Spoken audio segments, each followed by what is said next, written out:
diinni Oromoo keessaa badaadha duraanuu. Ati immoo an Oromoo dheetteetuma ifaarsita. Ilmoodhaan akkamitti namni ilmoota. Waan takka illee na godhuu hin dandeessu. Allaal dhugaan siimaan kennaa. Sagaleen tuttanii kannaa qabe. Waan takka illee natti hin fidduu. Efin shawwatiin isatti waa fideettee. Efin shawwatiin aliidha. Gollee aartiitis akkasitti sanboota mana bakka kaameeraa dhaqee bakka kaameeraa hoggaa dhaqu boru jaaniini takkaatu rafee hin beeku. Maataan na dhukkuba jee akka malatti sabbarsiisaa jirra. Akka aaran kanaan silaa waa meeqa ta'anii garuu immoo isa sabbarsiisaa jirra lafa qabaa jirra. Obsi namni rakkoo qabu rakkoo nama kaaya jaayyaa Oromooti jira. Assalaamu alaikum warahmatullahi wabarakatuh. Jirra jirtu hordoftoota azalaatu. Bakka jirtanitti salaamtaan tiyyatan onni irraa ka'e isin haa qaqqabu jecha hordoftoota keenya arraanta nagaa wanti arratti oollee waan jabaadha. Miciyyoon gola aartiidha akkuma baddetti hin mul'anne ilaa hanga ammaan tanaa hin agarree nutis deddeemnee bakka hunda dhaynee jechuudha. Arraan tana dhabne jechuudha. Miciyyoo biraatii miti kennumaatu fuudhee harkaa qaba. Nuti gola aartiitii fi haati mana gola aartiitis guyyaa arraan tanaa naannoo inni bakka hunda deemnee dhabne jechuudha. Guyyaa arraan tanaa bakka hin dhaqin hin qabnu nuti. Egaa miciyyoon baddee fi achittu gattaa'aa hin jirru. Miciyyoo kennumaa fuudhee kennaanis akkasuma dhabame jechuudha eegasii. Bakka dhaqe hin beekni hin dhabame. Miciyyoo isumaatutu harka qaba. Guyyaa guutuu kana deemnee dadhabnee duunee jechuudha. Barbaannee dhabnee guyyaa arraan tanaa guutuu deemnee barbaannee dhabnee. Anas gollee aartiinis taabaa ollee cinqamaa ollee takkaatu hin rafne eega miciyyoon san baddee. Dubogaa akka inni dhaadatutti isumaa fuudhee dhibbatti jenneetis amanuu dandeenya. Garuu immoo itti bilbilaan ammiciyyoo kamiin godhaa jeetiti kaadee jira. Miciyyoo tanaan eessaan keessaa ilmoo daa'ima akkamiin godhaa maalis inni maraattammoo fayyaadhaa jeetiti bilbila hoggaa haati manasaa itti dawwaltu jechuudha. Dasiin hoggaa itti dawwaltu isiidhaan lole jechuudha. Duba miciyyoo tana inni fuudhuu baatu eessa dhayti isumaa fuudhee dhibbatti isumaa fuudhee yoo barbaada ja'an barbaannee akka nuti miciyyoo tana barbaannee numa hafne yaani barbaannee biraa numa hafne jechuudha. Waan goon saayibban kennaa hunda dhaqeetiin jala qoradhee maal je'ee nuti nagarree isumaa dhabnee jirraa jaaniiti. Anis jala bu'ee bakka hunda dhaqeetiin dhabne jechuudha. Gollee aartiitis akkasitti sanboota mana bakka kaameeraa dhaqee bakka kaameeraa hoggaa dhaqu boru jaaniini boruuti boru zaadhaan deebi jaaniini ganamaan jechuudha. Akkasitti jala bu'aa jirra. Miciyyoon gola aartiidha hara takkallee hin dhaytu. Gamanumaan warri koomentii jalatti yaada nu kannaatii fi nu gargaaraa jirtan hedduu takka galatooma yaa ilmaan Oromoo qaqqaalii fi gaarii namaa. Ilmoon badu jechuun dhimmi ilmoo baduudha jechuun dhimma jabaadha. Namoonni beekaa warri nu wajjin mataan dhukkubaa jiru warri nu wajjin cinqamaa jirtan hundinuu bakka jirtanitti galatoomaa hublama allama gan. Miciyyoon gola aartiidhaa dhabamtee hin dhabamtu numa mul'atti inshaallah numa arkinaa. Garuu immoo hedduu nama gaddisiifti. Gollee aartiidha eegaa miciyyoon baddee fi ajidduu hirriiba hin qabu. Bilbilaanis ta'ee gaggaafannaa fi kana kanaan takkaatu rafee hin beeku. Maataan na dhukkuba jee akka malatti sabbarsiisaa jirra. Akka aaran kanaan silaa waa meeqa ta'anii garuu immoo isa sabbarsiisaa jirra lafa qabaa jirra. Obsi wanni namni rakkoo qabu rakkoo nama kaaya jaayyaa Oromooti jira. Rakkoo nu kaayee gurbaan kun nu dhaadata ol beetiti akkana nallee na arrabsa. Ani sagalee tana isaafin dubbadha laal. Ani waan takka illee natti hin fidduwan. Gowwaa ka jettus ani mucaa magaalaati. Mucaa yaani magaalaa fi baadiyyaalleedhaan wal qoonnee walitti wanni jechuun waan hin taane garuu baadiyyaan isteenyumaa magaalaan isteenyumaa ani gowwaa miti dachaa meeqaan siddeebi'ee dachaa meeqa sirra yaada sagaleen tun sagaleen kannaadhaaf qabu jiru hordoftoota keenya ani aliidha waan takkallee natti hin fiddu arrabni keetillee ammaas waan takkallee nan godhu dhugaan siin jaan ammaas wayin isarra fide hajattuus waan takkallee narratti fiddu ani gaanii beekta gaanii ilmoo na jalaa fuutuus hin qabdu jaartii na jalaa fuutuus hin qabdu kophaa kiyya waan takkallee hin qabu na beektaa mi'an jaartiis hin qabu ilmoos hin qabu maal narraa fuuta mataa kiyya naattaa na haatuu hin dandeessu waan takkallee na godhuu hin dandeessu allaal dhugaan sii maan kennaa sagaleen tuttanii kennaa qabe waan takkallee natti hin fiddu efin shawwatiin isatti waa fideettee efin shawwatiin aliidha ganaa waan muciyyoo gola aartiidhaaf fuuteefu laal sirraa baafnaa miti sirraa baafna akka ati ta'u ta'e suni agarta tola si fakkaatte gaarii si fakkaatte booda seetu laalladhu hantuuta taatee yoonii fi dachii jala qotattee dachii jala qotte malee har takkallee nu jalaa qotuu hin dandeessu har takkallee deemuu hin dandeessu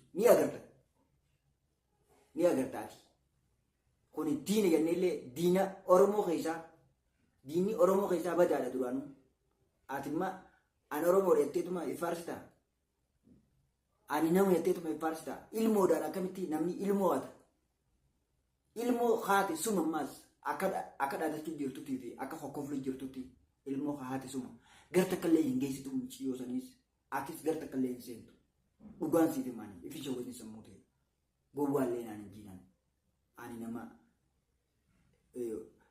lammii hunda keessatti lammii hundaa wajjin dubbatee walii galuu danda'u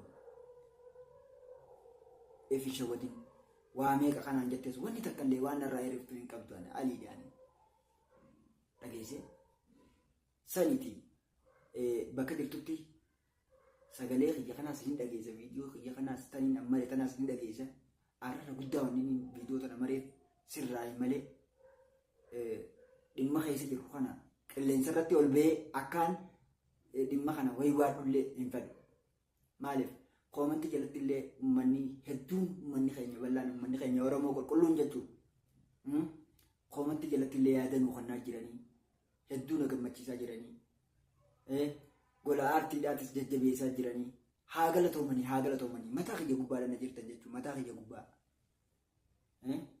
akkasitti wanni akkanaa kun akka fakkeenya nama biraa kan ilmoo haatuudhaaf taa'uufilleedhaaf ta'uu si godhuu teenya malee waan hammana jaamee nuti akkana goone akkas goone jenneellee qilleensarra nu laaltee nurraa barattuu miti ni agarta waan nuti si godhu teenya akkasiiti an amma isaa wajjin hin jira'ee dhugaadha wanni ati jettus maal fidda dachii na jalaan martuan yoo ta'e taate dachii tana kottu maradhu irraansiif kaa bakkaan itti ka'u yoon qabadde akkam ta'uu feeta diinummaan kee eeysa gaa diinummaan kee qarreesi naqu malee waan takkallee fiduu hin dandeessu dhugaan siif himan sammuu ta'e shawwatu jirta malee namni akkanaa mitikitti jireenya isaa kara gaariitti jijjiirate jaartii fi illee galfachuu danda'u akka kee kanaanii miti an dhugaan siif himaati akka atitti jirtu akka jireenya kee balleessitee hattaa lubbuu ta'e balleessuufi kuni hiika takkallee siif hin qabu dhugaan siif himaa sammuu ta'e shawwatu jirta malee akkasitti gaa hedduudhaan aaree dhiifama naa godhaadhaa hordoftoota keenya qaalii namaa Oromootiyya qaqqaalii jechuudha sharafaan qaaliidhaa yaa takka daa'imandii Oromootiyya hedduudhaan isin jaaladha lubbuutiyya tanarra isiniin irra jaaladha Oromootiyya gurbaa kanaan aarsee dhiifama naa godhaatii gollee aartiitis tarii bakka shakkame tanarraa miti bakka biraarraa yoo taate jechuudhaan jala deemee jechuudha kaameeraa fi kanaas nin kaasa jee jala deemee jira namni nuti hundinuu barbaadu jirra saayibban keenyaas ka viidiyoo keessa nu wajjin hin galin saayibban keenyaas nu wajjin barbaadu jiranii haa galatoomanii akkasitti wanni hundinuu toonnaan guddaan godhamaa jira gollee aartiitis hedduu aaree jira laakiin koomantii jalatti barreessaa fi jajjabaadhu hin aarinii gara seeraatiin malee harkaan hin deeminii jaatiti dhaamsa kana dabarsaaf Oromootiyya maaliif namni hoggaa aare harki yaade waan balleessu hin beeku. Kanaaf gollee aartiitis akka hin jarjarre harka isaatiin hedduu akka hin jarjarre gamanumaan dhaamsa dabarsaaf jeetiin dhaamsa isinii dabarsaa Oromootii yaa koomentii jalatti hedduu naaf gorsaa gola aartiitis akka naarre ani mina dhiisinaan jaabeeta hoggaanii nan gorse gola aartii keenya kabajamaa kana taa'ii hin haarinii hedduu haariniiti ati jajjabaadhu lakki gara seeraatiin malee gara harkaatiinis balaa adda addaatiin hin deemin yaaboo hoggaan jeenis hedduu takka narraa dhaga'uu jitu jira. Kanaafuu naaf gorsaadha. Isin hundinuu yaada isin qabdan akka godhuu qabnu koomentii jalatti nuuf barreessaadha. Uummanni Oromoo bakka jirtan maratti waan kana dhimma guddaa waan ta'eef dhimmi ilmoodhaan dhufe dhimma guddaa dhimma jabaa waan ta'eef irra deddeebi'eetiin dhimma ilmoo kana dubbachaa jira dhiifama naa godhaati. Maaliif bakkuma ilmoo tana malee haasofni biraa na duraa dhabamaa jira jechuudha. Haasoo bal'isee haasa'uudhaan wallaalee. Maaliif ilmoo to'atame har'a ilmoo namaa to'atame namni haadhaa fi abbaan ilmoon duraa haatamte san akkam ta'a jeetiin irra deddeebi'ee bakka ilmoo tana haasa'u jira malee haasa'u bal'isee haasa'uudhaan wallaalee jechuudha. Akkumaan jiru wallaalee'u. Gartee waanumaan jiru wallaaleetiin dhimmi ilmoodhaa jee irra deddeebi'u jira dhiifama naa godhaati obboleeyyan kiyya bakka jirtan maratti yaada kana itti yaadaati gola aartii kabajamaa fi beekamaa. Isa kanaaf gorsa kanaa fi akka inni badii harkaa hin finne gorsa kanaa fi harkamuun hin oolu gaafa harkite sanis badii biraa guddoo akka firran keenya jaate koomentii jalatti barreessaa fi waan isin jettaniin isinii beekaa ani hedduu isinirra hin beeku dhiifamaa wajjin akkasitti waan jettaniin isinii beekaa nu cinaa dhaabbadhaadha viidiyoo biraatiinis amma bal'inaan walitti deebinutti gaa. Wanni irra geenye isiniifin himaa jira kanuma wanti har'a irra geenye deemaa ollee guyyaa guutuudha hafuuran fudhanne bakka takka illee gadi hin teenye aduudhaan reebamne aduun biyya namaa sanuu akkuma Hacaaluun gaa biyya ormaa aduun nama gubaa biyya ofii yaa gaaddisa garbuu aduun nama argu bakka akkuma jiru sanitti biittiin ormaatun hedduu oowwiti waan ta'eef. Biyya namaa oowwituu aduun akkama badaa nama gubtu kana keessa guyyaa guutuu deemaa ollee hafuura osoo hin fudhatin jechuudha. Akkasitti cinqamaa jirra waan akkana ammaan tanaan ol seeneef mana kana ammaan tanaan yaanii bakka dadhabeetiin jechuudha. Waanumaan godhuuf yaani dhiisuu wallaalee saayibban isaatis gaafadhee bakka hunda seenee goda hunda mannootii namaa bakka hunda seenee micii matana barbaacha bakkaan hin dhaqin hin qabu. Dadhabee fadheetiin firraa galee har'a ammaan tana viidiyoo kaayyadhe jechuudha. Kanaaf inshaallah khayriin ni dhufti khayriidhaanis akkuma gaddaan walitti deemaa jirru kana khayriidhaanis walitti deebina jeetiin abdii guddaa qabaa. Nu bira dhaabbadhaa nu jajjabeessaadha. Akkasumas gola aartii kabajamaas gorsa jabaa kannaafi. Kana gaarii namoonni akka isaa kun mujurumtoonni yoo jiraatan ta'e Oromoo keessaa ba'ee Oromoo irratti waan akkanaa oofu jiraatu ta'e rakkoo guddaadha. Rakkoonsaa waan hammana jaamu miti. Gorsa namaa hin dhaga'u. Namoonni hedduun gorsee bakka adda addaa irraa gorsanii dadhabanii gurbaan kun anallee na tuttuqaa jira. Isa kanaa yooniin hin ajjeefne yooniin akkanan goone jeetiti miidiyaa irratti ol ba'ee na dubbachaa jira. Ani waa takka illee natti hin fidu waan takka illee waan natti fiduu danda'u hin qabu. Kajiba sammuusaa sobuu jira maleedha. Akkasitti hordoftoota keenya bakka jirtanitti nu cinaa dhaabbadhaadha du'aa illeedhaan nu cinaa dhaabbadhaadha. Rabbiin Oromoo tana haa sirreessu. Rabbiin Oromoo tana walii haa galchu. Rabbiin rakkoo Oromoo haa xumuru jaatiti du'aayii nu godhatiti. Waan du'aayii nu gootaniin sinumaa beeka rabbi nu sirreessee mataa keenya sirreessee Oromoo guutus nuuf sirreessee nu haa sirreessuun jaa akkanaatitti Oromoo tiyya bakka jirtanitti naaf jiraadhaadha jireenya gaarii naaf jiraadhaati nagaan naa tura.